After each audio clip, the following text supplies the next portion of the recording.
प्रकाश का परावर्तन पे क्या परिभाषा वगैरह हो गई थी क्या? बताओ जरा हेडिंग क्या है, देख के मेरे को।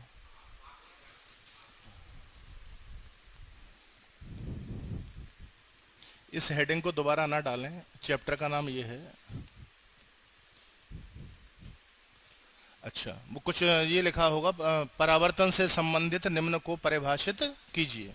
एक हमने डायग्राम बनवाया था, जरा इसको ध्यान से देखिए आप। सब परिभाषाएं यहीं छिपी हैं, कल प्रैक्टिस भी इसकी कराई थी। बताओ इसका नाम बताओ मेरे को। इसका नाम क्या है? परावर्तक सतह। अच्छा, अब मैं जो ड्राइंग करता जाऊँ नाम बताते जाना। इसका नाम बताओ। बिल्कुल सही, आपतित। और एरो लगाने के बाद आपतित है जी, ध्यान रखें। एरो नहीं लगाया, आने वाली जो प्रकाश की किरण होती है उसका नाम क्या होता है? इसका नाम है आपतित किरण। ठीक, टकराकर जो वापस जाएगी, ये एरो ऐसे टकरा के गई, तो इसका नाम क्या हो गया बेटा? परावर्तित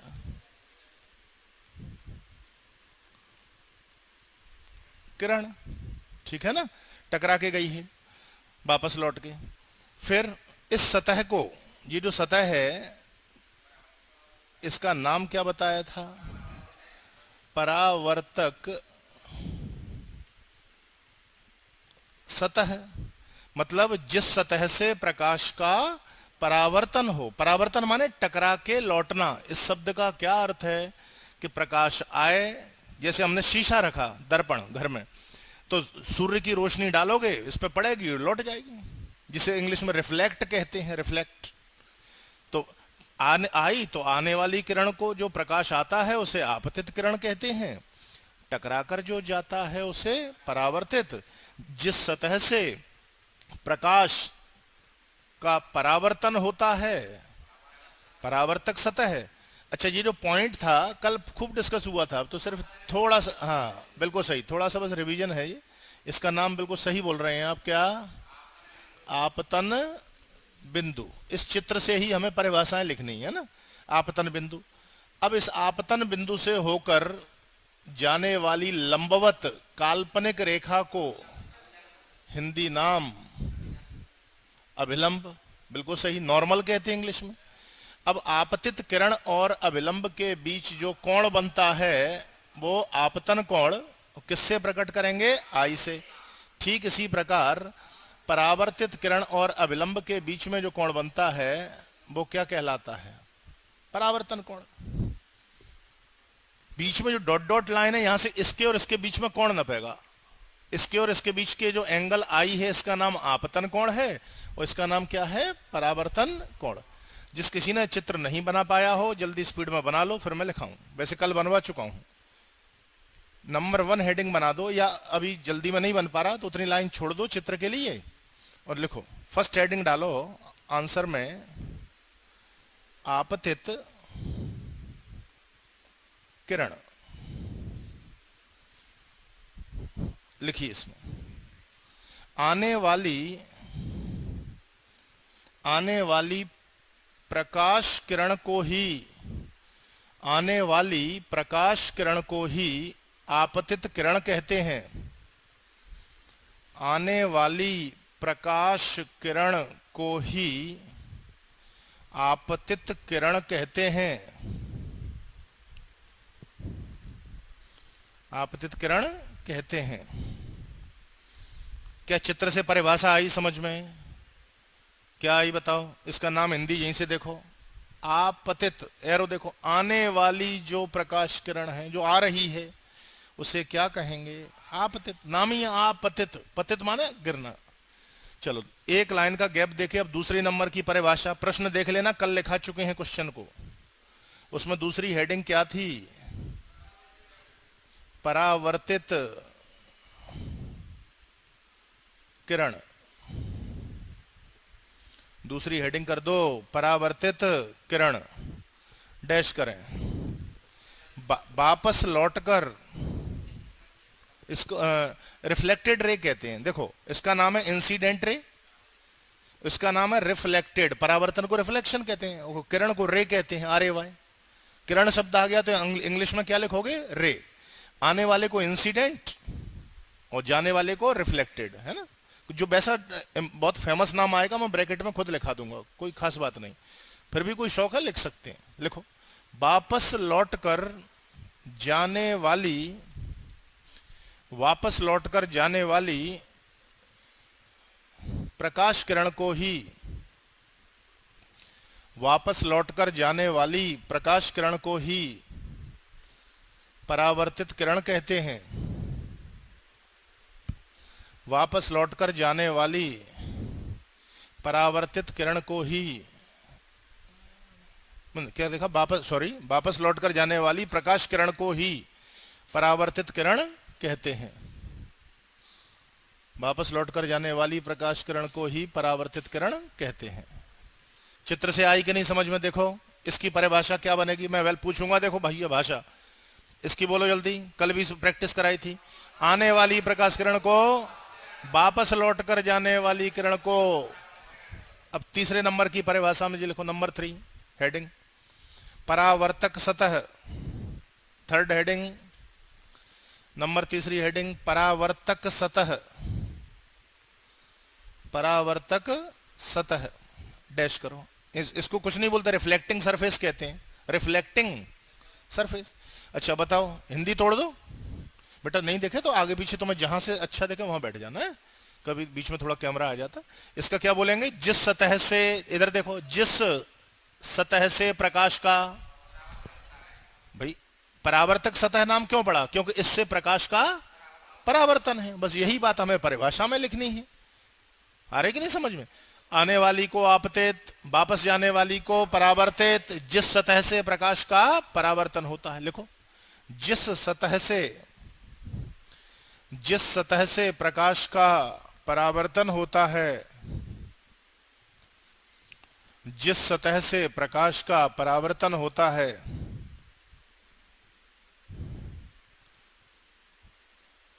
उसे, जिस सतह से प्रकाश का परावर्तन होता है उसे परावर्तक सतह कहते हैं।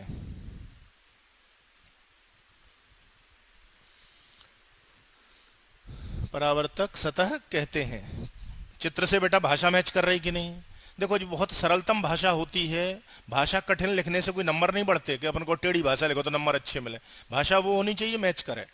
अगली परिभाषा इसकी बनाओ, नंबर नेक्स्ट, आपतन बिंदु, पॉइंट ऑफ इंसिडेंस कहते हैं। आपतन बिंदु, कोई खास अंग्रेजी नहीं है, बस हेडिंग हमेशा एक लाइन छोड़ कर डाला करो। अच्छा सुनो, तोड़ो जरा इसका मीनिंग, इधर सुन भाई। आपतन, इधर सुनना, आपतित किरण परावर्तक सतह के जिस बिंदु पर टकराती है उसका नाम ही है। आपतन नाम क्यों पड़ा, इसके कारण ये नाम क्यों आया, क्योंकि ये है आपतित किरण। इसका नाम क्या है, इसका परावर्तक सतह के जिस बिंदु पर टकराती है उसे आपतन बिंदु कहते हैं। इंग्लिश कोई फेमस नहीं है, पॉइंट ऑफ इंसिडेंस कहते हैं, क्योंकि इसका नाम इंसिडेंट रे है और ये एक पॉइंट है, बिंदु है। लिखो, आपतित किरण परावर्तक सतह के, चित्र समझ लो, परिभाषा तो बहुत जल्दी आती। आपतित किरण परावर्तक सतह के जिस बिंदु पर टकराती है, आपतित किरण कौमा परावर्तक सतह के जिस बिंदु पर टकराती है, जिस बिंदु पर टकराती है उसे आपतन बिंदु कहते हैं। आपतित किरण परावर्तक सतह के जिस बिंदु पर टकराती है उसे आपतन बिंदु कहते हैं। अरे आई कि नहीं परिभाषा यार?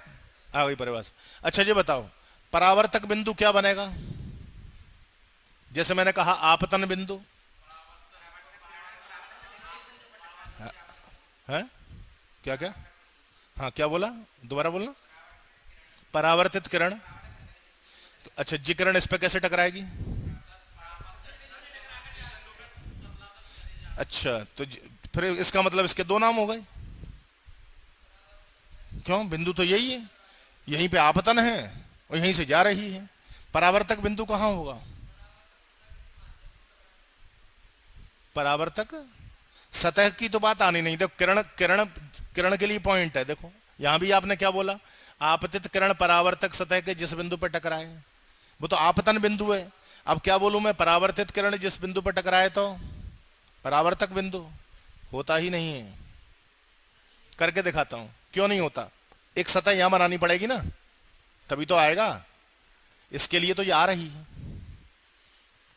इसका एरो देखो ना। आप इसके लिए मत देखो किसमें क्या है, आप तो ये बताओ इस सतह के लिए देखोगे तो ये क्या कहेगा, आ रही है। अच्छा ये बताओ, जैसे अपन रोड पे हैं, दो लोग ऐसे खड़े हैं, देखना ये। अब ये भी व्यक्ति है, एक ये। अब यहां मान लो कि दूर से एक सड़क है, एक इधर कॉर्नर पे खड़ा है, बस एक जा रही है जो। अब जैसे यहां से कोई चीज यूं गई तो मैं क्या कहूंगा, जा रही है। अरे तुम सड़क पे कोई खड़े हो, ऑटो है, तुम्हारे से आगे निकल गया, तुम क्या कहोगे फोन पे उससे, अबे ऑटो आगे निकल गई, ऑटो दूर चली गई। वो क्या कहेगा, जो आगे खड़ा है वो क्या कहेगा, ऑटो आ रही है। नहीं समझ पा रहे बात को। ऐसे उस पर देख लो, जो 3 या 4 मंजिल की बिल्डिंग होती ना, कोई छत पे खड़ा है, उसके हाथ से कोई चीज छूट गई, बॉल, और मोबाइल पे कंटिन्यू बात चल रही है, वो क्या कहेगा, वो मेरे से दूर गई। और जो दूसरे फ्लोर पे खड़ेगा वो क्या कहेगा, हाँ हाँ मेरे पास आ रही है। अब तुम कहोगे साहब 2 बार क्यों बोल रहे, कहना भैया 2 संदर्भ लोगे तो 2 बात नहीं आएंगी, एक के लिए जा रही है तो एक के लिए। तो अब ये किरण इसके लिए तो जा रही है, लेकिन इसके लिए तो जी तो यही कहेगा ना, मेरा तो ये आपतन बिंदु है। जी कहेगा मेरे पे यहां आपतन है, वो कहेगा मैंने कब मना करा, आपके पास जो किरण आई थी इसने आपका आपतन बिंदु बनाया, हमारे लिए ये आ रही है। अब ये लौटाएगी, हो सकता है कहां लौटाए, हो सकता है यहां जो जो कर दे, इसके लिए ये परावर्तित होगी, नीचे लौटा सकती है। कुल मिला के परावर्तक बिंदु कोई शब्द नहीं है। समझ पाए बात। आपतन बिंदु तो होता है पर क्या नहीं होता, परावर्तक। क्योंकि कई लोग जो दिमाग लगाते नहीं है ना, वो कहते हैं जैसे आपतन बिंदु की लिखी रटंत विद्या कि आपतित किरण जिस बिंदु पर टकराए, तो वो रटके करेगा तो क्या कहेगा, परावर्तित किरण जिस बिंदु पर टकराए। अकल लगा नहीं रहे, कहना परावर्तित टकराएगी, आप कह रहे हो टकराएगी, तो एक दीवार पे कोई गाड़ी टकराएगी तो दीवार के हिसाब से तो वो आ रही है ना, परावर्तित है ही नहीं। मतलब परावर्तक बिंदु नाम का कोई शब्द नहीं होता, गलत शब्द है, परीक्षा वाला कभी नहीं पूछेगा, बस ऑब्जेक्टिवों में उलझा देते हैं। निम्न में से क्या असंगत है, माने क्या संभव नहीं है। अब उन्होंने लिख दिया आपतित किरण, आपतन बिंदु, परावर्तक बिंदु, उपरोक्त सभी। अब क्या नहीं हो सकता, तो अपन दिमाग लगाओ, कहना आपतित किरण हो सकती है, ठीक है, आपतन बिंदु हो सकता है। अब आपने एक ऑप्शन फंसा दिया, परावर्तक बिंदु, तो जी असंगत है। असंगत का मतलब इनके साथ मैच नहीं करता, क्योंकि वो चीज पॉसिबल नहीं है। क्लियर हो गई बात। मतलब जो परिभाषाएं बुक में दी हैं वो तो अपन कर ही रहे हैं काम, ऐसा थोड़ा ही। पर ये चीज तो पता हो कि परावर्तक बिंदु में वैल्यू पूछ ले कि परावर्तक बिंदु की परिभाषा दो, अपन खड़े हो गए, अपन ने कहा अरे इसमें क्या रखा है, आपतित किरण के लिए आपतन तो परावर्तित के लिए, ऐसा होगा नहीं। क्योंकि जो इस सतह के लिए परावर्तक है, अगली जो सतह आप लगाओगे उसके लिए तो ये खुद देखो आप आ रही है, तो जी आप इस सतह के लिए जो आपतित किरण है, इसलिए आपतन बिंदु ही होगा। अगली बात समझ में। जैसे ट्रेन है ना, पटरी पे चलती है, अब ग्वालियर से झांसी गई, तो ग्वालियर के स्टेशन पर जो व्यक्ति खड़ा है वो कहेगा ट्रेन चली गई, वो क्या कहेगा, ट्रेन आ रही है। बात दोनों सही कह रहे हैं, ट्रेन एक है लेकिन संदर्भ बदल गए। भाई पीछे वाला कहेगा कि दूर गई, अगला कहेगा कि पास आई, तो वही बात हो रही है। जी कहेगा कि परावर्तित है, जी वाली सतह के हिसाब से कहोगे तो आपतित है। आगे समझ में बोलना चाह रहे, चल अगला लिखो। हाँ क्या बोल रहे थे वो अपन, अभिलंब। अगली परिभाषा लिखो बेटा, अभिलंब। 5वें नंबर की लिखो, अभिलंब। इंग्लिश में लिख लो इसको ब्रैकेट में, नॉर्मल, NORMAL। इसकी अंग्रेजी लिखो सब लोग, NORMAL। अभिलंब हिंदी नाम, ब्रैकेट में नॉर्मल, अभिलंब ब्रैकेट में नॉर्मल। अच्छा अब देखो नॉर्मल क्यों लिखाया, क्योंकि अभिलंब का संकेत एन क्यों लिखा, तो जहां फेमस इंग्लिश है वहां लिखा देंगे, बाकी जो काम की नहीं है वो नहीं लिखाते अभिलंब को। ये अब सुन लो जरा, शब्द को कल भी हमने ब्रेक किया था, इस शब्द का हिंदी देखें जरा, हिंदी पर ध्यान दीजिए। अभी माने और लंब माने तो जानते ही हो, लंबवत। सुनो बेटा ध्यान दो, कंडीशन क्या बोली थी इसकी, कहां से होकर गई, और लंबवत है और काल्पनिक है। कल समझाई थी कि नहीं। अगर कहीं पर ऐसा हो जाए, डॉट डॉट आ जाए, तो इसे क्या कहोगे, काल्पनिक। कल मैंने टॉप पे बनवाए हैं चित्र, बनवाए क्या कहीं, टॉप पे देखो, टॉप पे होंगे पट्टी पे, जो टॉप होता कागज का। तो ये कैसी है, काल्पनिक। वो ऐसी सीधी फुल रेखा दिखे तो वास्तविक, जो वास्तविक है, और जो डॉट डॉट है वो क्या होती है, काल्पनिक। तो अविलंब कहां से माना गया, देखो कहां से होकर गई है, आपतन बिंदु से होकर। इस शब्द का अर्थ क्या आया, होकर, खींची गई लंबवत काल्पनिक रेखा। काल्पनिक क्यों, डैश डैश है। लंबवत इसलिए कि इसके और इसके बीच का एंगल कितना है, 90 है। तो अविलंब शब्द कहना दो शब्दों से मिलकर बना है। आपतन बिंदु से होकर जाता है, और जो परावर्तक सतह होती है उसके लंबवत होती है। बनाते समय दो चीजों पर ध्यान रखेंगे कि जी चीज बनानी है तो नंबर 1 आपतन बिंदु से, और दूसरा इसके और जो सतह है उसके बीच में एंगल कितना होना चाहिए। बनाते समय वेल तिरछा कहीं गलती से हो गया तो ये शर्त फेल हो जाएगी। अविलंब नहीं कहेंगे, फिर उसका कोई नाम ही नहीं है। वो तो फिर जो जबरदस्ती कहोगे, जैसे मैथ में नहीं कहते कि इस बिंदु से लंब डालिए, परपेंडिकुलर कहते गणित वाले, परपेंडिकुलर, नॉर्मल। लंब का मतलब ही 90 होता है। अब सतह है, उन्होंने कहा लंब डालो, आपने कहा लो, और ये बन गया लंब। अभी अगर इसी को हम यूं कर दें, फिर कोई कहे लंब, कोई कहेगा साहब ये तो थीटा है, लंब कहाँ है। आया कि नहीं शब्द अविलंब। लिखो, अविलंब को इंग्लिश नाम नॉर्मल है। आपतन बिंदु से, चित्र का खेल है पूरा, आपतन बिंदु से होकर, होकर शब्द अंडरलाइन करो, अभी का मतलब होकर होता है। आपतन बिंदु से होकर, आपतन बिंदु से होकर खींची गई, क्योंकि इसे तो हम लोग खींचते हैं, अपने आप थोड़ी होती है। आपतन बिंदु से होकर खींची गई लंबवत, लंबवत को अंडरलाइन करो। आपतन बिंदु से होकर खींची गई लंबवत काल्पनिक रेखा, लंबवत काल्पनिक रेखा, लंबवत को अंडरलाइन, लंबवत काल्पनिक रेखा को ही अविलंब कहते हैं। अविलंब कहते हैं, फुल स्टॉप। आया कि नहीं बेटा समझ में, अविलंब कहते हैं। और एन से क्यों दिखाते हैं, समझ पा रहे हैं एन क्यों, क्योंकि इंग्लिश नाम इसका क्या होता है, नॉर्मल, जिसका पहला अक्षर एन है, इसलिए हिंदी ये, अंग्रेजी है। बताओ क्या बनी ये, इसको देख के बस देखो, इसका नाम, जो चैप्टर है उसका नाम ही ज्यामिति प्रकाशिकी है।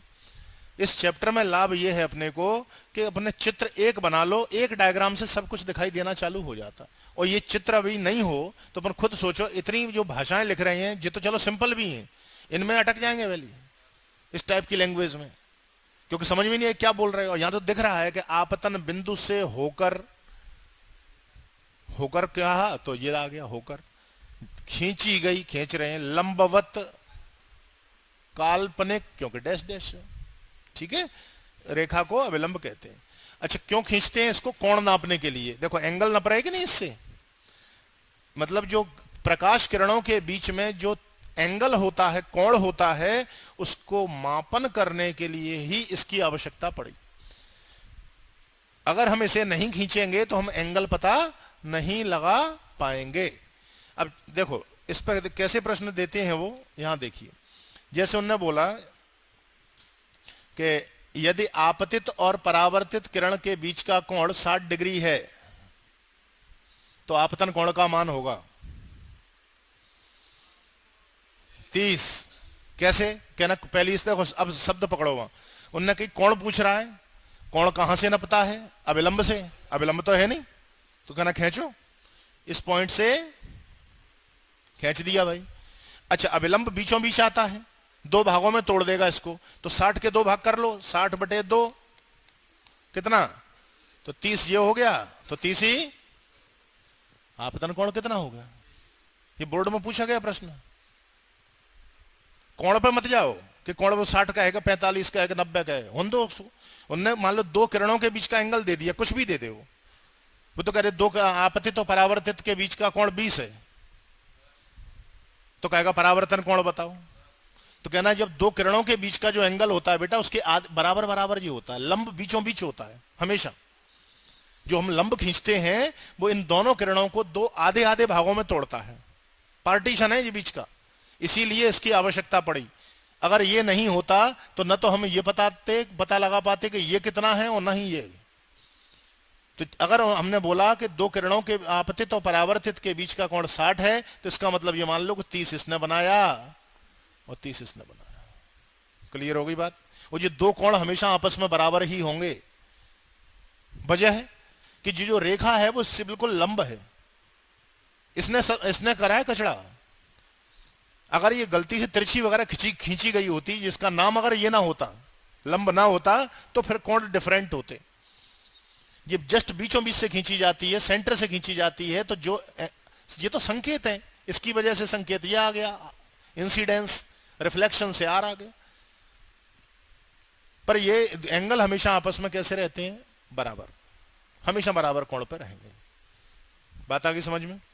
अच्छा, अब एक चीज का और दिमाग लगाओ, बता सकते हो, थोड़ा सा देखना। मैंने आपसे बोला, चलो वही सेम प्रश्न दिए देते हैं। ये है 60 डिग्री का, तो हम आपसे पूछ रहे हैं ये एंगल बताओ, आपतित किरण और परावर्तक सतह के बीच का कोण। बिल्कुल सही। देखो कैसे, देख पहले प्रश्न सुनना क्या बोला जी। देखो चीजें आपके दिमाग में कंसेप्ट क्लियर होंगे ना, वो कितना भी घुमाते रहे कुछ नहीं बिगाड़ पाएंगे। अब देखो इसको कैसे निकाल लिया। पहली बात तो कोण नापना पूछ रहा है, लंब चाहिए, ये बिना इसके तो काम बनेगा नहीं। कहना खींच लो, नहीं दिया तो कोई बात नहीं, कहना लो, अभी रफली चित्र है। अब ये बताओ बेटा मेरे को, ये एंगल कितने का होगा? 30। अच्छा, लंब और इसके बीच में कितने का है? 90। अब जी 90 है, 90 और ये 30, तो जी बचा हुआ कितने का हो गया? मतलब कुल मिला के जो उन्होंने प्रश्न पूछा था कि हमसे क्वेश्चन मार्क में कि ये किरण यहां से कितने का कोण बनाएगी, तो इसका राइट आंसर क्या है? 60 डिग्री। आया कुछ समझ आया? और बताऊं, उसमें कोई डाउट आ रहा हो तो बोलो। देखो एक बार फिर देखो इस चीज समझना बहुत जरूरी है। अब देखो एक और तरीका देखो। उन्होंने बोला कि यहां से ये दे दी, ठीक है, चित्र बना के देगा वो, लेकिन ऐसा नहीं कि जैसे मैंने ड्रॉ कर दिया वो भी करेगा। अगर चित्र से पूछना है तो उसने कह दी 20 डिग्री, ठीक है। अब ये 20 है तो कहता है कि इसमें आई बराबर क्या होगा? अब मेरे को ये बताओ, परावर्तित है तो आपतित तो रही होगी ना, बिना उसके तो परावर्तित बन नहीं गई। दी नहीं है उसने, गायब कर दी। कहना कोई बात नहीं, तुम कर लो गायब। स्केल से लेकर उठा के हमने कलर चेंज करके दिखा रहे हैं, हमने अपनी मर्जी से। क्योंकि बॉल को तुम जो उछलते हुए दिखा रहे हो, तो बॉल गिरी भी तो होगी ना, टप्पा तो कहीं खाया होगा ना, उछल कैसे गई? कहना ऐसा तो है नहीं कि यहाँ इसने प्रकट कर दिया, इसमें से निकाल दिया, प्रकाश है। अब ये बताओ, ये अब कोण अभी भी नहीं नपेगा, क्या खींचना पड़ेगा? लंब। अच्छा बताओ बेटा, ये 20 है, ये तो तुम जानते हो कि ये लंब है, तो ये कितना होगा? 90। ये कितना है? 20, तो ये कितना हो गया? और तुम जानते हो जो आई होता है वही आर होता है। आई और आर हमेशा आई इक्वल टू क्या होता है? अगर आर 70 है तो ये आई भी कितना होगा? 70। तो उन्होंने क्या पूछा था आपसे, जिसका करेक्ट आंसर 70 डिग्री। नहीं आई समझ? आ गया कि नहीं? तो इसलिए घबराने की वहां कोई चीज नहीं है। देखो क्या है मेन दिक्कत, कि व्यक्ति एकदम कोई क्वेश्चन पेपर देखे, सवाल देखे, अब वो चैप्टर ढंग से पढ़ा हुआ है नहीं, समझा है नहीं, वो रट के परिभाषा कर ली, फिर कहते हो सब क्वेश्चन नहीं बन रहा, और हकीकत में नहीं बनेगा। क्योंकि अब तुम ऐसे करके यूं करके तो दे दोगे किसी को, जी एंगल कुछ भी दे दिया रैंडमली, जी दे दिया 30, अब तुम कह रहे हो आई बताओ, वो कहेगा जी क्या दिमाग खराब है, ऐसा सवाल सर ने कराया ही नहीं। अरे भैया देखो, अपन जब चीज आपको समझा दी, प्रैक्टिस करा दी कोई चीज की, है ना, तो अब अपने क्या बुद्धि लगा रहे? परावर्तित किरण है, आपतित खींचना बहुत जरूरी है, नहीं तो परावर्तित कहां से हुई?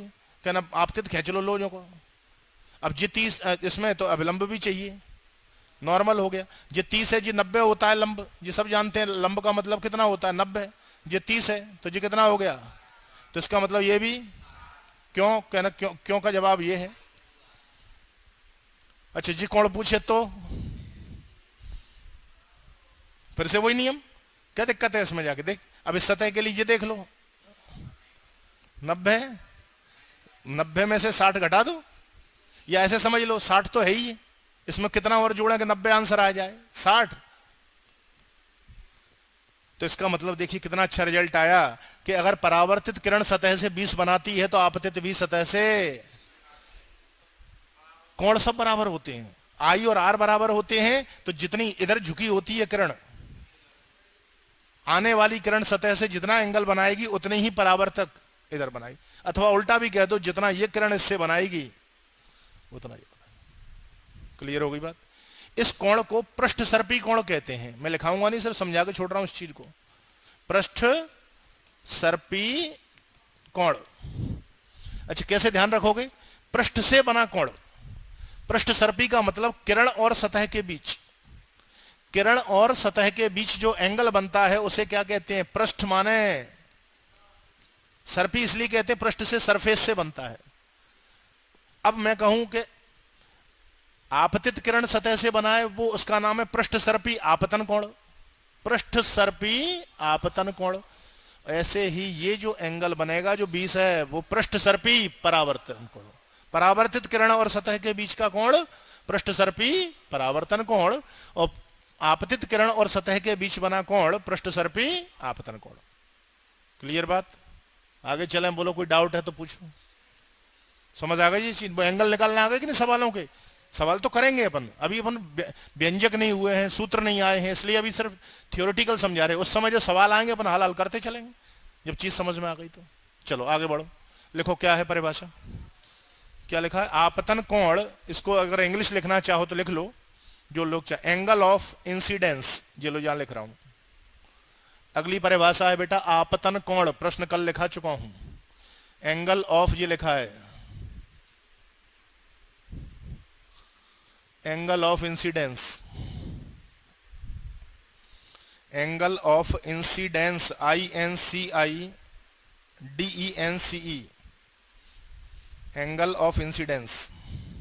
अब समझ गए आई से क्यों प्रकट करते हैं, अंग्रेजी पे ध्यान दीजिएगा, इसलिए आई होता है ना। जहां अपने को लगेगा कि इंग्लिश की जरूरत है वहां पर ले लेंगे। एंगल ऑफ इंसिडेंस, यहां आ जाओ भैया, ये रखा है, ये परिभाषा बोलो इसकी, यहां देख के इसकी परिभाषा, यहां देखो, यहां आपतित किरण और के बीच बने कोण को ही कहते हैं और संकेत। क्लियर हुई, लिखो आपतित किरण, आपतित किरण और अभिलंब के बीच, आपतित किरण और अभिलंब के बीच बने कोण को ही, आपतित किरण और अभिलंब के बीच बने कोण को ही, के बीच बने कोण को ही आपतन कोण कहते हैं, को ही आपतन कोण कहते हैं, फुल स्टॉप। इसे संकेत, इसे संकेत छोटा आई बना दो, स्मॉल वाला आई, जैसे ये बना हुआ है, इसे संकेत स्मॉल आई बनाए, आई से प्रकट करते हैं, प्रकट प्रदर्शित, तुम्हें जो शब्द अच्छा लगे दोनों सही हैं। इसे संकेत आई, छोटा वाला आई से प्रकट करते हैं। आया कि नहीं आया यार, आई आ गया। अब अगली परिभाषा लिखो, परावर्तन कोण, परावर्तन कोण, परावर्तन कोण, इसका इंग्लिश लिख लो ब्रैकेट में, एंगल ऑफ रिफ्लेक्शन। इंग्लिश नाम क्या है, angle of reflection, REFLECTION, angle of reflection. जो चाहे वही लिखा करो, सभी लोगों को आवश्यकता नहीं, वो तुम्हें यूं लिखा रहा हूं ताकि तुम्हें थोड़ा जी पकड़ में आएगा, भैया आर क्यों कहा आपने, आई क्यों कहा। हाँ भैया बोलो जरा इसकी परिभाषा। ये देखो जी, इसको क्या करोगे, नाम है परावर्तन कोण, परावर्तन लग गया मतलब परावर्तित किरण, और तभी तो अविलंब खींचा। कोणों की परिभाषा कब लिखते हो, आपने क्या बोला इसको, कहना इसके और इसके बीच, हमने कही ज्वाला, कहना इसके और इसके बीच। अगर अविलंब नहीं होगा हम क्या नहीं नाप पाएंगे कोण। ऐसे ही अभी जो चित्रों में जो प्रैक्टिस कराई थी तो हमने अविलंब क्यों खींचा, कहना कोण कहां से नापे। वो लोग तो अधूरा डायग्राम देके छोड़ देते हैं किसी चीज पे परेशान करने को, साइड में चित्र बनाया यों धर दिया। अच्छा कई बार तो यहां दिमाग खराब कर देते हैं, कहते हैं ये दर्शित चित्र में आर का मान होगा, लगाओ बताओ सब। अब पहली बात चित्र अधूरा है, तो अब ये बताओ कितना बोल रहे, लिख के देख लेते हैं 50। अच्छा और कोई उत्तर है क्या, अच्छा देखते हैं तुम सही बोल रहे कि नहीं। अच्छा ये बताओ, इस चित्र अभी तो कुछ पता चलेगा नहीं, चित्र अधूरा है, आई है तो जाएगी भी, और गई है तो आएगी भी, माना आना और जाना बराबर होना चाहिए। अगर आता हुआ चित्र दिखाया है तो जाते हुए दिखाओ, और जाता हुआ दिखाया है तो आते हुए दिखाएंगे, ठीक। अच्छा ये लो भाई, क्योंकि आ रही थी तो गई, इसको समझाने के लिए मैं कलरफुल जो दे रहा हूं कि जी हमने ड्राइंग की है, उसने नहीं की। अच्छा ये 40 है तो बेटा तुम्हें मालूम है कि ये भी 40 ही होगा, ठीक। अभी भी दिक्कत है, कोण नापने के लिए क्या चाहिए, ले भैया अविलंब खींच दिया मैंने। अच्छा इस कोण का नाम आई होता है और इस कोण का मान आर होता है। क्या पूछा क्या था हमसे, आर पूछा ना, कोई बात नहीं, अब लो अभी लो। ये बेटा क्या है, 90 होगा अविलंब और सतह के बीच। 90, इस 90 में से 40 घटा दो, करेक्ट आंसर 50 डिग्री, आपका उत्तर सही है। आ गया बात समझ। और या ऐसे समझ लो कि 40 तो है ही, इसमें और क्या जोड़ दें कि 90 आंसर आ गया, तो 40 में 50 जोड़ दोगे। या जिनको ज्यादा दिक्कत आती है वो गणित से कर सकते हैं, जिनकी कैलकुलेशन बिल्कुल ही खराब है, कि मैं ऐसे बोलूंगा 40 प्लस आर बराबर 90। 40 प्लस आर जी दोनों मिलके कितने हैं, तो आर कैसे निकालोगे, 90 माइनस 40 दैट इज जी। तो वो काम करे जिनका बिल्कुल ही कैलकुलेशन डाउन है, लेकिन ओरल आंसर आ जाता है। आ गया। बस ध्यान क्या रखना है कि अगर किरण आई है तो जाएगी, और गई है तो आएगी जरूर। मतलब ऐसा नहीं कि उन्होंने उठा के ये चित्र खींच दिया ये ऐसे करके, तो कहना अब कैसे हल करें, कहना गई है ना, तो कहना आती हुई दिखाओ। आपतित और परावर्तित होना बहुत जरूरी है। अब बस परेशान कहां करेंगे, कई बार आपतित देते हैं, परावर्तित गायब कर देते हैं। परावर्तित देंगे, वो बिल्कुल सिंपल प्रश्न पूछना है तो ऐसा चित्र बना देंगे, इसमें तो कोई भी समझ लेगा हाँ हिसाब किताब। परेशानी कहां होती है, आधी किरण देते हैं थोड़े से टफ सवाल में, मान लो जाति दिखा दी, अब बुद्धि खराब होती है, कहते हैं वो तो उन्होंने कुछ नहीं करा यूं दे दिया, कहते हैं इसमें क्या करें, चित्र ही गलत दिया, कहीं चित्र गलत है, अधूरा छापा था, प्रश्न पूरा नहीं दिया, फालतू के प्रश्न करते हैं, इनको समझ आ नहीं रही हो दिमाग में। भैया जब कहना जाते हुए दिखाया है तो आई भी, तुम किसी स्टेशन से जा रहे हो तो आई भी तो हो गए, कि अपने आप पहुंच गए क्या, वो आए हैं तो जाएंगे भी, तभी तो कहते हैं दुनिया में आए हैं तो जाएंगे जो है वो जो गया है वो आएगा, संसार का नियम है। इसलिए वही नियम का पालन यहाँ है कि जो किरण गई है परावर्तित हुई है वो आपतित जरूर हुई होगी, और अगर आपतित है तो परावर्तित होना तय है उसका, ठीक है। जो जवान व्यक्ति है बुढ़ा भी होगा, इसलिए बूढ़ों का मजाक मत उड़ाया करो, है ना। तुम लोग क्या है जुल्फें लहराते हो, कहते टकला जा रहा है बेटा, भविष्य तुम्हारे भी टकलेगा, चिंता मत करो। फिर दूसरे बच्चा कहेगा जो देखो बुढ़ा जा रहा है ना, उनसे बाबा जी कह लो, जी कह लो, काय को कहते हो बुढ़ा और जी ऐसी भाषा को, भविष्य में तुम भी बुढ़े बनोगे, सबका एक समय आता है। तो इसका हमेशा ध्यान रखें, ये आपको एहसास दिला रहा है कि देखो किसी का मजाक मत बनाओ, परावर्तित है तो आपतित रही होगी, वो आपतित है तो परावर्तित। सबसे साधारण सिंपल किस्म के प्रश्न ये होते हैं जिसमें पूरा चित्र बना देते हैं, तक किसी को बुद्धि नहीं लगानी पड़े, है ना। वो है देखो, अब समझने के बाद इनमें भी कोई दम नहीं है, लेकिन ये बात तय है कि अगर अपन डिस्कस नहीं करेंगे, केवल ये समझाएंगे तो ये तो समझ आ गया, वहां फंस जाओगे। देखो चित्र ही अधूरा है, वो अधूरा दे तुम पूरा कर लो। उसने परावर्तित दिखाई, कहना ले आपतित, वो आपतित दिखा रहा है तो परावर्तित। एंगल के केसों में जिसमें जी तो रफ कर रहे तो ओटी का तो बेटा, तो आंसर कैसे निकालोगे ओटी का, ये आंसर निकालने के लिए ट्रिक है। ऑब्जेक्टिव के उत्तर टिक करोगे तो कैलकुलेशन तो करनी पड़ेगी ना जी, हम खुद मान रहे हैं रफ वर्क है ऑब्जेक्टिव में, लेकिन अगर तुम्हें आएगा नहीं तो तुम सोटा घुमाओगे, फिर तो आंखें बंद करोगे, करो जय हो हनुमान जी, कौन सा आ रहा है, अंदर से आत्मा आ गई, कहते लगा दे 40 डिग्री। हनुमान जी कहेंगे पापी आदमी, तू पढ़ता लिखता है नहीं, हमें याद कर रहा है। चलो लिखो अगला कोण, क्या लिखोगे, परावर्तन कोण। तो क्या लिखोगे, कहाँ गया भैया हमारा चित्र, कहाँ चला गया परावर्तन कोण वाला, जाएगा। अपन तो अपने इससे बात करेंगे, इसकी परिभाषा देनी है। क्या लिखूं, लिखो परावर्तित किरण और, बिल्कुल कॉपी है उसकी, परावर्तित किरण और अभिलंब के बीच बने कोण को ही, परावर्तित किरण और अभिलंब के बीच बने कोण को ही, परावर्तित किरण और अभिलंब के बीच बने कोण को ही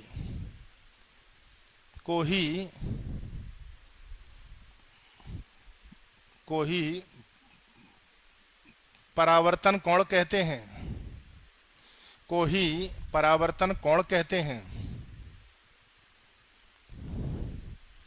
परावर्तन कोण कहते हैं, फुल स्टॉप। इसे संकेत, बेटा आर यही वाले डिजाइन का बनाना जो मैं बना रहा हूं, इसे संकेत ये लो ऐसे इन्वर्टेड में डाल दिया करो संकेत को, आर से ये प्रकट करते हैं, प्रकट प्रदर्शित जो ठीक लगे से प्रकट करते हैं। आ गया, और बोलो कौन सी परिभाषा छूट गई, हो गई साथ के साथ। अच्छा वो पृष्ठ सर्पी का क्या हुआ, पृष्ठ सर्पी आपतन कोण कैसे कहोगे, पृष्ठ सर्पी आपतन कोण, आपतित किरण और परावर्तक सतह, पृष्ठ माने सतह, तो आपतित किरण और पृष्ठ के बीच जो कोण बनता है वो पृष्ठ सर्पी आपतन कोण, और इसी प्रकार परावर्तित किरण और सतह के बीच बनता है पृष्ठ सर्पी। नोट करके लिखो अलग से, नोट पॉइंट, एक लाइन का गैप दे दो और नोट पॉइंट करके लिखो नीचे, जगह वेस्ट मत करा करो पेजों पे, अगर अपने पे जगह 3 लाइन बच रही है तो यूज कर लो। नोट पॉइंट में लिखो आपतित किरण और, नोट पॉइंट परीक्षा में नहीं देने हैं, पूछे तो आंसर दो, एक्स्ट्रा इंफॉर्मेशन है। नोट में ऐसे लिख दो, हेडिंग ऐसे बना दो नीचे, ये लो नोट पॉइंट। नोट पॉइंट में क्या लिखोगे, आपतित किरण और परावर्तक सतह के बीच बने कोण को ही, आपतित किरण और परावर्तक सतह के बीच बने कोण को ही, परावर्तक सतह के बीच बने कोण को ही पृष्ठ सर्पी आपतन कोण को ही, हिंदी ऐसे है को ही, ये लो देख के लिखना बेटा, तक अशुद्ध ना लिखें, पृष्ठ सर्पी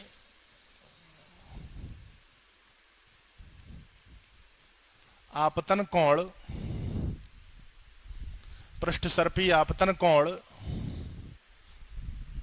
कहते हैं, इसका कोई संकेत नहीं होता, पृष्ठ सर्पी आपतन कोण कहते हैं। इसी प्रकार, फिर सुन लें, आपतित किरण और परावर्तक सतह के बीच बने कोण को ही, बीच बने कोण को ही पृष्ठ सर्पी, वो लिखा है बोर्ड पर, पृष्ठ सर्पी आपतन कोण कहते हैं। इसी प्रकार, क्या लिखोगे ऐसे ही, इसी प्रकार परावर्तित किरण,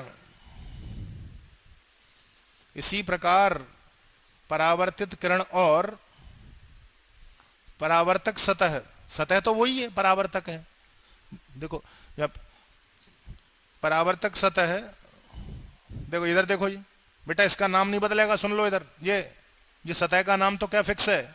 अब यहां सुन लो, आपतित किरण और ये वाली बात कर रहा हूं, ये आपतित किरण और परावर्तक सतह के बीच में पृष्ठ सर्पी आपतन कोण, ये ऐसे ही परावर्तित किरण और सतह के बीच में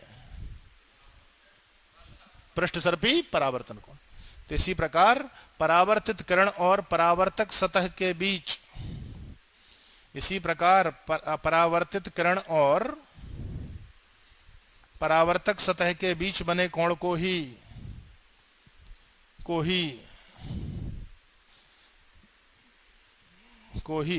पृष्ठ सर्पी परावर्तन कोण कहते हैं। पृष्ठ सर्पी अलग अलग शब्द नहीं है बेटा, ये देखो हिंदी, यहां गलती ना हो। पृष्ठ सर्पी ये लिखा हुआ है, पृष्ठ सर्पी शब्द, पृष्ठ सर्पी परावर्तन कोण कहते हैं, पृष्ठ सर्पी परावर्तन कोण कहते हैं। आया? नोट नंबर 2 ये लिखो, परावर्तन के क्यों आई और आर के मान आपस में बराबर होते हैं या नहीं? कैसे पता? पूछा क्यों होते हैं बराबर, आई और आर बराबर ही क्यों होता है? क्या जवाब दोगे?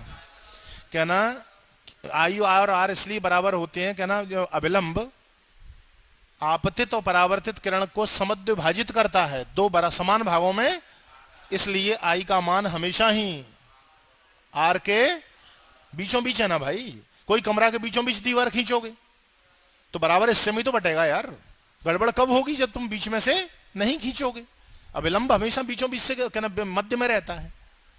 तो नोट पॉइंट में क्या लिखो अगले में, परावर्तन के नियमानुसार, परावर्तन के नियमानुसार आपतन कोण का मान सदैव ही, परावर्तन के नियमानुसार आपतन कोण का मान सदैव ही, आपतन कोण का मान सदैव ही परावर्तन कोण के बराबर होता है। फिर सुने, परावर्तन के नियमानुसार आपतन कोण का मान सदैव ही, अंडरलाइन कोई अपवाद नहीं है, आपतन कोण का मान सदैव ही परावर्तन कोण के बराबर होता है।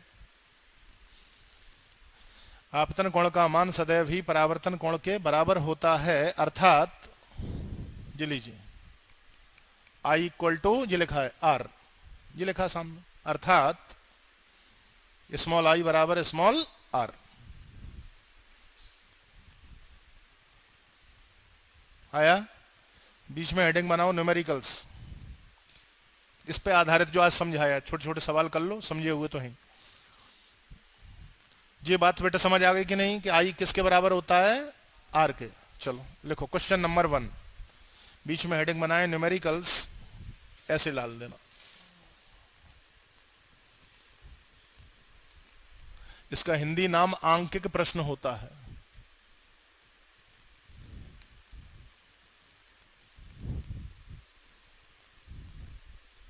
क्वेश्चन नंबर 1 लिखो, यदि आपतित तथा, पहला प्रश्न क्वेश्चन नंबर 1, यदि आपतित तथा परावर्तित किरणों के बीच, यदि आपतित तथा परावर्तित किरणों के बीच का कोण, बीच का कोण 60 डिग्री हो, फिर सुन लें, यदि आपतित तथा परावर्तित किरणों के बीच का कोण 60 डिग्री हो तो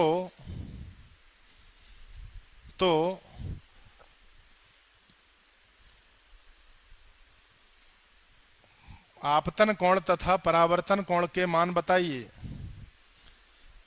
तो आपतन कोण तथा परावर्तन कोण के मान बताइए, कोण के मान बताइए।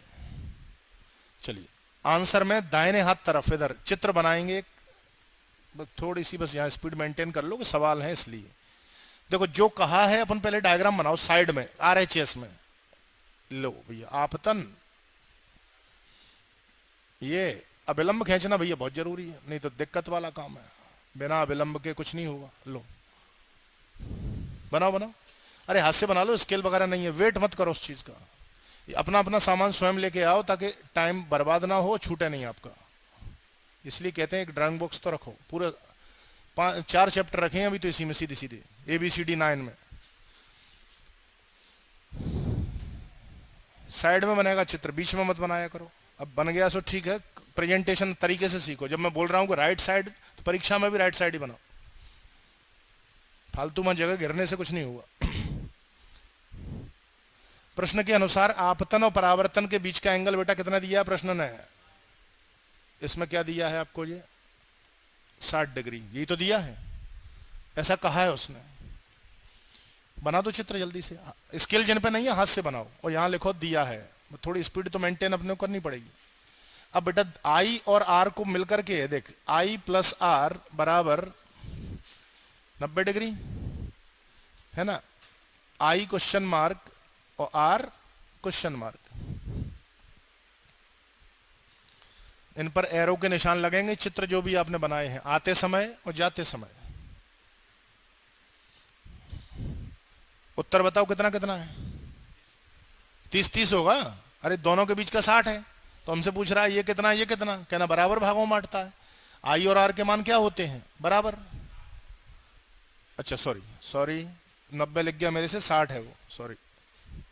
लिखो आई प्लस आर कितना है? 60। अब यहां पे लिखें, हम जानते हैं कि, ये तो हम समझाने के लिए लिख रहे हैं, ऑब्जेक्टिव में तो एक सेकंड का आंसर था। हम जानते हैं कि I इक्वल टू आर, अतः I इक्वल टू 30 डिग्री तथा R इक्वल टू 30 डिग्री। जब बराबर है तो बराबर बराबर करो ना 60 को। 60 के दो बराबर इससे क्या होंगे? 30-30, आधा आधा। ऑब्जेक्टिव होता तो काय को इतनी रामायण लिखते, वो देखते ही आंसर आ गया था वो तो। लिख लो, हम जानते हैं कि I बराबर R, अतः I बराबर 30 और R बराबर 30। अब यहां परीक्षा में देखो 60 की जगह 45 का, भले ही पॉइंट में आंसर आए, हमें कोई उससे, हम लोगों को कोई दिक्कत नहीं। हमें तो जितना दिया है जी बराबर हिस्सों में बटेगा।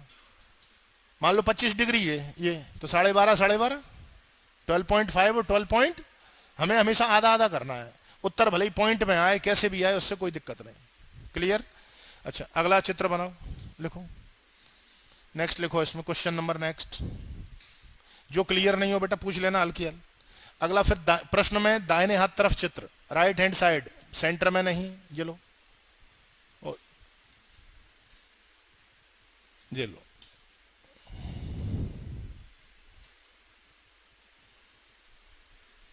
बीस डिग्री बनाइए। प्रश्न में ही चित्र है, प्रश्न भी लिखाऊंगा, फटाफट से बनाओ। दाहिने हाथ तरफ RHS में ले जाके आप अपने में।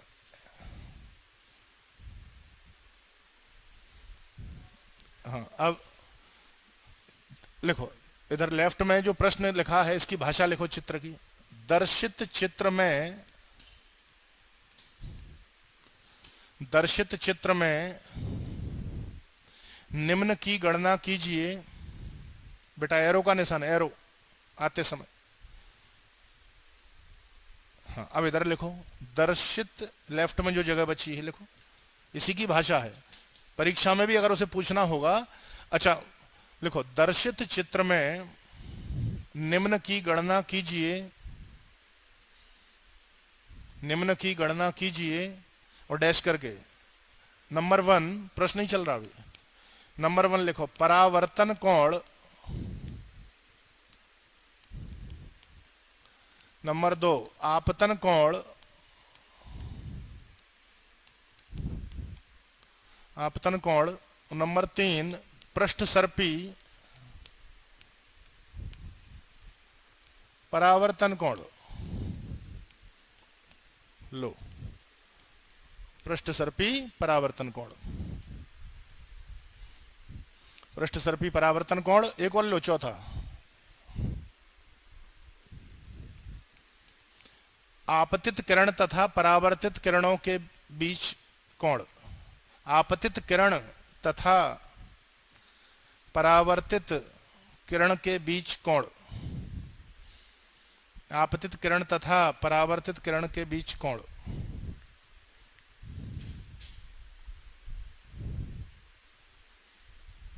आपतित किरण तथा परावर्तित किरण के बीच कोण। अब आंसर में बीचों बीच, अब डायग्राम बनाओ। अब पूरा, ये तो प्रश्न था, ये तो पेपर में मिलेगा, हमें आंसर शीट में तो चाहिए। बनाओ इतना, ऐसा कैसा, फिर साइड में ही बना लो, कोई दिक्कत नहीं। आंसर शीट में दोबारा बनेगा, आंसर शीट में वैसे पूरा करिए, मैं करता हूं पूरा। लो, मैं उसी चित्र को कर रहा हूं, आपको दोबारा बनाना है आंसर में। कलर इसलिए चेंज कर रहा हूं, अब हमें ड्राइंग करनी है, आपको कोई कलर चेंज नहीं करना। आप तो अपना जो भी है चित्र पूरा करो पहले।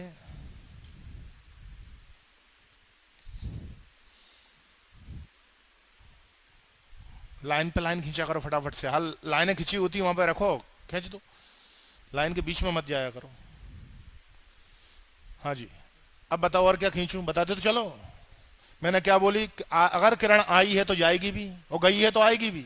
हाँ भाई साहब, क्या खींचना है? अविलंब भी खींचना है, खींचो भैया, लो बिल्कुल डॉट डॉट में बीचों बीच लो, नॉर्मल।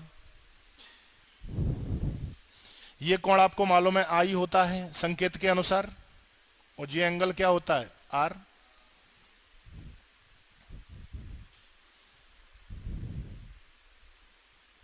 ये तो दिया है 20 तो उसने पहले से दिया था। अच्छा अब बताओ, अब अपन निकालते चले जाएंगे। मेरे कहाँ गया भाई साहब, ये देखो, ये एंगल कितने का है भाई साहब? बिल्कुल सही, 90। अब 90 है तो अपने से पूछा क्या है? अच्छा ये 20 है तो ये भी कितना होगा, समझ आई कि नहीं? ये कैसे पता कि 20 होगी? जब आई और आर बराबर होते हैं तो ये सतह भी कोण करते चलो, चेंज करो आंसर शीट में, आई आर ये 20। अब बताओ ये कितना, 70। सेम ऐसे इधर, मतलब ये टोटल 90, ये 20, तो 20 में कितना जोड़ेंगे, 90 हो जाएगा ना, 70। चलो अब आ जाओ आंसर में, वही नंबर 1 पे आ जाओ फटाफट। नंबर 1 में लिखो परावर्तन कोण, ये चित्र बनेगा अगर वहां सॉल्व करने आएगा तो, ऑब्जेक्टिव है तो डायरेक्ट आंसर। परावर्तन कोण आर बराबर कितना लिखूं, 70 डिग्री। लो भाई आंसर। चित्र से आया कि नहीं समझ? नहीं तुम कह दो क्या कर दिया, एकदम बीच में उड़ा दिया सवाल को। आर का मान चित्र से 70 ही तो निकलेगा। कैसे आया ये 90 में से 20 घटा दो, आर आ गया। करके दिखाऊं क्या आ गया, ओरल आ गया ना। जैसे आर प्लस 20, जैसे दिक्कत जिन्हें आती है ना, तो ये दोनों मिलकर आर प्लस 20 बराबर 90 चित्र से है ना, तो आर बराबर 90 माइनस 20 डिग्री है सब, तो 70 डिग्री। जरूरत नहीं है, अब ओरल आंसर है, क्या जरूरत है। चलो नंबर 2। हाँ भाई साहब, आर का मान 90 है, 70 है, तो आई भी कितना होगा, लिखो आपतन कोण छोटा आई बराबर 70 डिग्री, क्योंकि कारण भी देंगे हम लोग, क्योंकि आई इक्वल टू आर।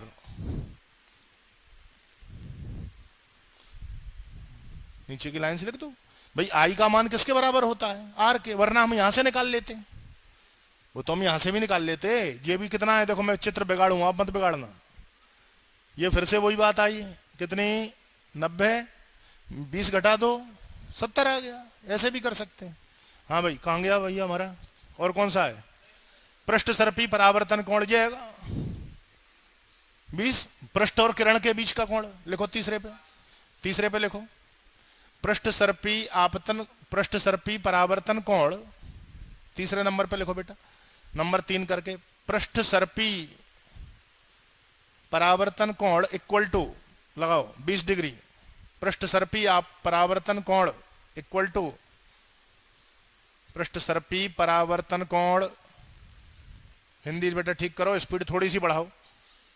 पृष्ठ सर्पी परावर्तन कोण इक्वल टू ये आएगा ये 20 आ गया ना, क्योंकि जब आई का मान 20 है, ये सॉरी आई कह रहा हूं, आपतित किरण सतह से 20 बनाती है तो परावर्तित भी सतह से 20 बनाएगी, जिसे पृष्ठ सर्पी परावर्तन कोण कहते हैं। और पृष्ठ सर्पी आपतन कहता तो 20 है ही, वो तो दिया ही। एक और पूछा है, जे इन दोनों किरणों के बीच का एंगल ये कैसे है कि 70 ये है, 70 लिखो।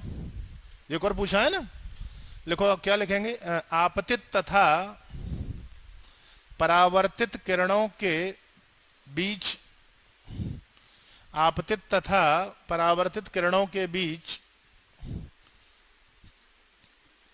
कोण इक्वल टू लगा के देख के आई प्लस आर, आपतित तो परावर्तित में कितना होगा, आपतित तथा परावर्तित किरणों के बीच का कोण equal to I plus R, मतलब 70 डिग्री प्लस कितना 140 डिग्री। अरे आया कि नहीं आया भाई, 140 डिग्री। और बताओ क्या आया, क्या रह गया, आया। अब घर के लिए सवाल लिख लो, करके लाना। समझ गए, कंसेप्ट आ गया समझ, कैसे है, इसी पे आगे बढ़ जाओ सवालों पे। अब चित्र आपको बनाने हैं, समझ में कोई डाउट है तो आप हमसे पूछो, पर ये मत कल कहना सर मैं कर नहीं पाया, भूल गया, भूल गई, ये काम मत करा करो। आप साथ मेहनत नहीं करोगे समझ नहीं आएगा। चलो बनाओ, ऐसे लिखो।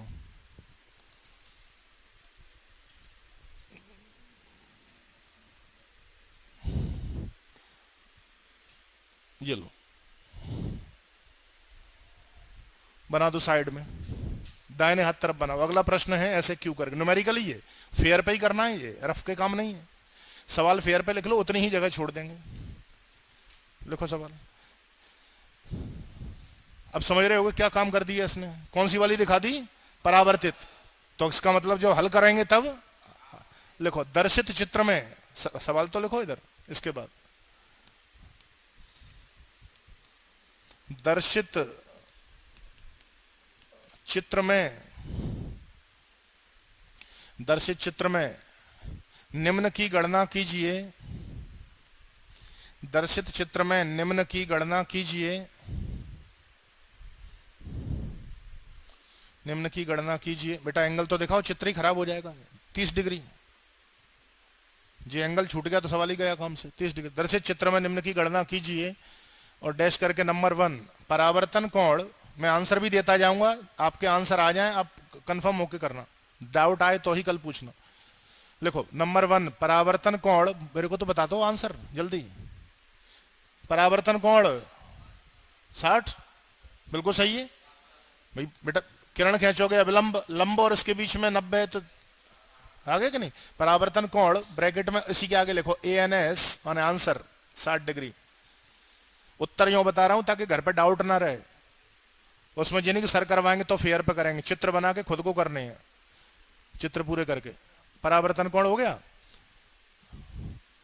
फिर लिखो नंबर 2 आपतन कोण, बोलते चलना, आपतन कोण आंसर में वही लिख दो ब्रैकेट में 60 डिग्री, बिल्कुल सही। कैसे पता, I बराबर R, वेरी गुड, बिल्कुल सही। आपतन कोण आंसर 60 डिग्री, फेयर पे करके लाने, समझ लेना चित्र को।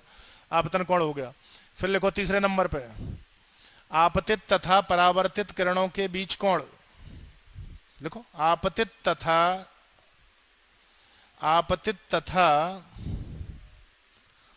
परावर्तित किरणों के बीच कोण, आपतित तथा परावर्तित किरणों के बीच कोण। बोलो आंसर ब्रैकेट में है 120, I + R होगा ना। अभी मैंने इससे पहले एक सवाल कराया तो था मैंने, उसी तरह होगा। लिखो 120 डिग्री, ब्रैकेट में आंसर लिखो 120 डिग्री। अगला पार्ट लिखो पृष्ठ सर्पी आपतन कोण, जल्दी आंसर। पृष्ठ सर्पी आपतन कोण 30, जितना ये बनेगा उतना ही ये बनेगा। पृष्ठ सर्पी आपतन कोण कितना, ब्रैकेट में क्या आंसर। समझ गए ना क्या कर रहे हैं हम जी काम। देखो इधर किरण गई है तो I भी होगी, इधर देखो। फिर क्या खींचेंगे, ये तो घर के काम है, अभी मत करना कुछ। 30, अब ये 30 है तो ये कितना रहा होगा, तो इसका मतलब ये भी, अब संकेत के अनुसार ये I होता है ये। अब ये 30 है तो ऐसे घटा लो, 90 में से 60 घटाओ, सब कुछ हो गया मैं चित्र में। उतनी ही जगह छोड़ दो पिछले के बराबर। पिछले में कितनी लगी थी देखो फेयर पे, ये फेयर कॉपी पे सवाल होने चाहिए। अगला लिखो नेक्स्ट सवाल। एक, अब मैं भाषा लिखाऊंगा, चित्र नहीं दूंगा। अभी मैं क्या कर रहा था, डायग्राम आपको बना दिया, अब मैं भाषा दूंगा, लेकिन आंसर में आपको भाषा को किस में बदलना है, चित्र में, ताकि वो भी समझ आए। आपने ये इस टाइप के सवाल कर लिए, कोई वैरायटी बचेगी नहीं। लिखो एक प्रकाश किरण, अगला सवाल, एक प्रकाश किरण किसी परावर्तक सतह पर, एक प्रकाश किरण किसी परावर्तक सतह पर, परावर्तक सतह पर सतह से परावर्तक सतह पर, सतह से लिखो, परावर्तक सतह पर सतह से 50 डिग्री के कोण, सतह से 50 डिग्री के कोण पर आपतित होती है। 50 डिग्री के कोण पर आपतित होती है। अरे यार किसी के पास बैठा करो, आ जाओ, चलो आगे आओ, वहां से उठ के आगे तो आओ, अकेले मत बैठा करो, छूट जाता ना, इधर बैठो, बैग बैग उठा लो सब। बोलने की दिक्कत नहीं, मैं बोल दूंगा दोबारा, पर जो राइटिंग की स्पीड है ना थोड़ी सी, साथ में बैठो कभी कभार बच जाते हैं। दोबारा फिर सुनो, भाषा टूट जाती है, बना बना के सवाल डाल रहा हूं, दोबारा सुनो। एक प्रकाश किरण किसी परावर्तक सतह पर, सतह से 50 डिग्री का कोण पर आपतित होती है तो, लिखो, तो निम्न की गणना कीजिए। अब इसने क्या किया, देखो परीक्षा में इतना मान लो, डायग्राम बहुत कम बनाएंगे, चित्र पेज भरता है ना, तो वो क्या करते हैं, डायग्राम को भाषा में बदल देते हैं। तो निम्न की गणना कीजिए। नंबर 1, और मेरे आंसर आप लोगों से चाहिए। नंबर 1, आपतन कोण, बिना चित्र बनाए ओरल आंसर आ जाएंगे इनके। आपतन कोण कितने पे आ रही है बेटा, 50, कितने पे रही है, मतलब कितने पे लिखवाया, 50, 40 है, बिल्कुल सही। आपतन कोण, ब्रैकेट में आंसर क्या लिखा, देख मैं बताऊं, जो अभी समझ नहीं पा रहे अभी मत करना है ऐसे कुछ काम, मैं तो चित्र को मैं बदलूंगा भाषा को। एक आपतित किरण, सुनो इधर, सतह से 50 डिग्री पे आई, चित्र ऐसे बनेगा इसका। अब खुद समझ आ गया, आई है तो जाएगी भी क्या ना, गई। अब जी घर पे काम है सब। अब मैंने आपसे ये पूछा, क्या दिक्कत है भैया जी, कितने का होता है जी, 50 है जी, 40 है तो ये भी ऐसे ही जी, 50 है तो ये भी नहीं आई, और दोनों के बीच में पूछे तो क्लियर होंगी सब बात। चलो लिखते जाओ सवाल।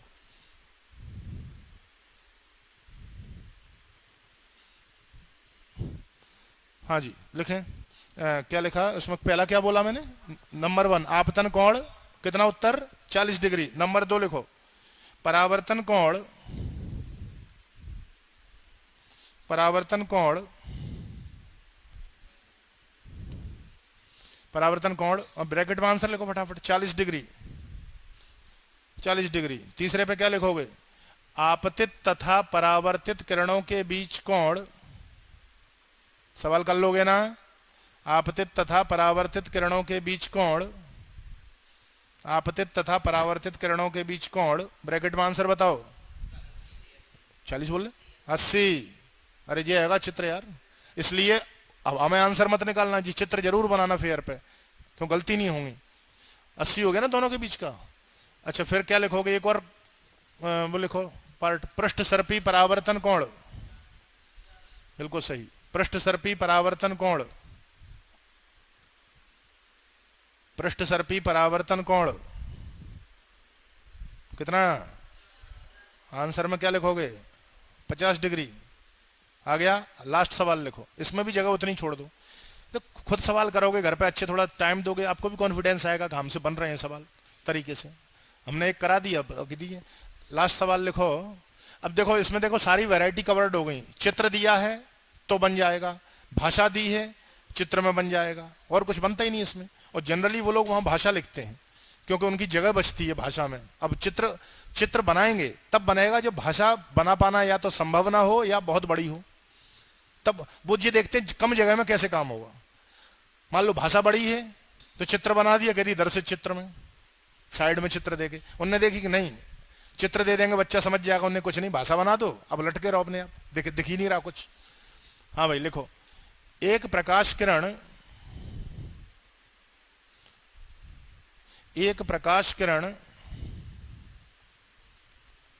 किसी परावर्तक सतह पर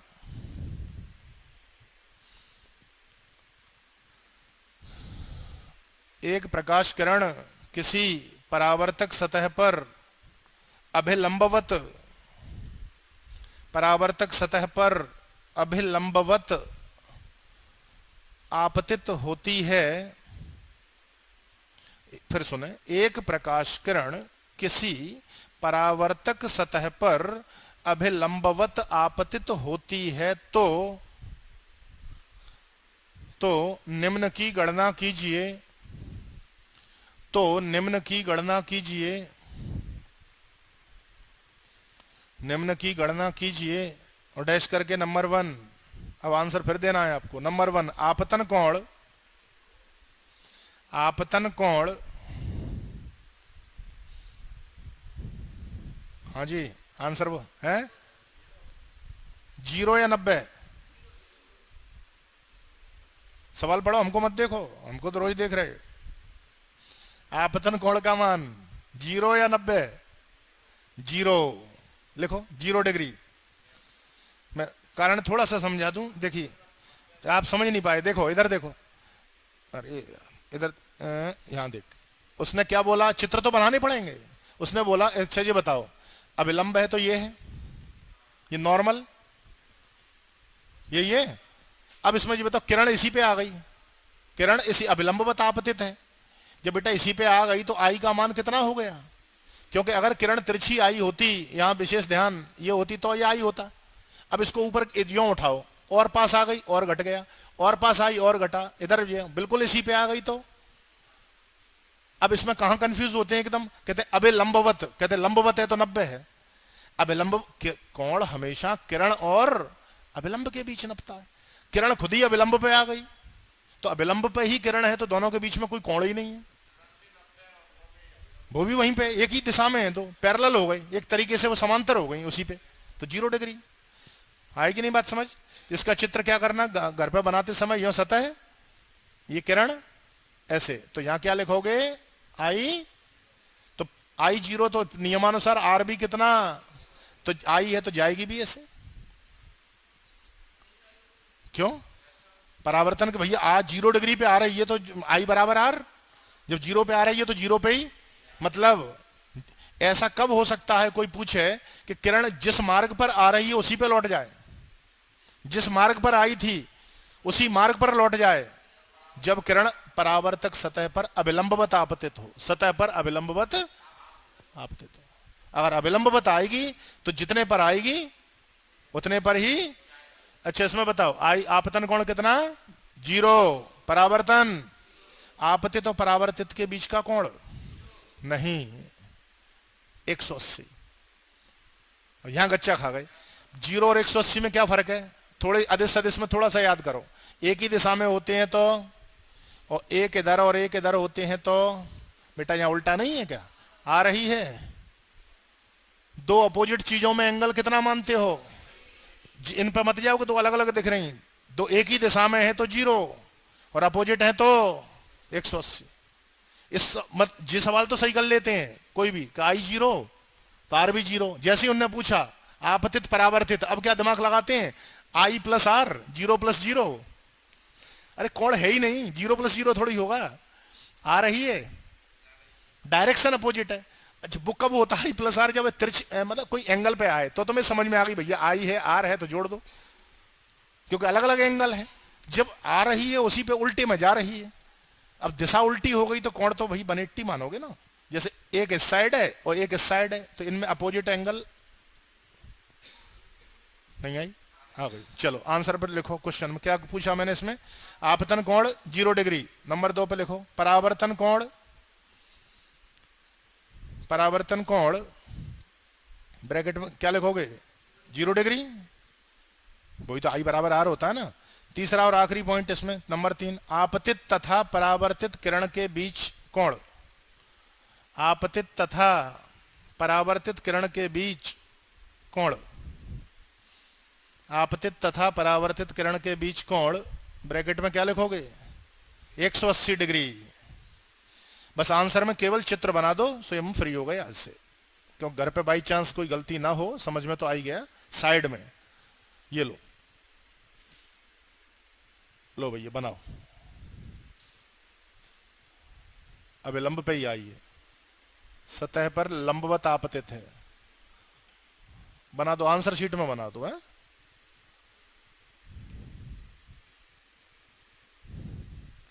अब आई पर आई है भैया भाई साहब, तो आर पर ही जाएगी, लो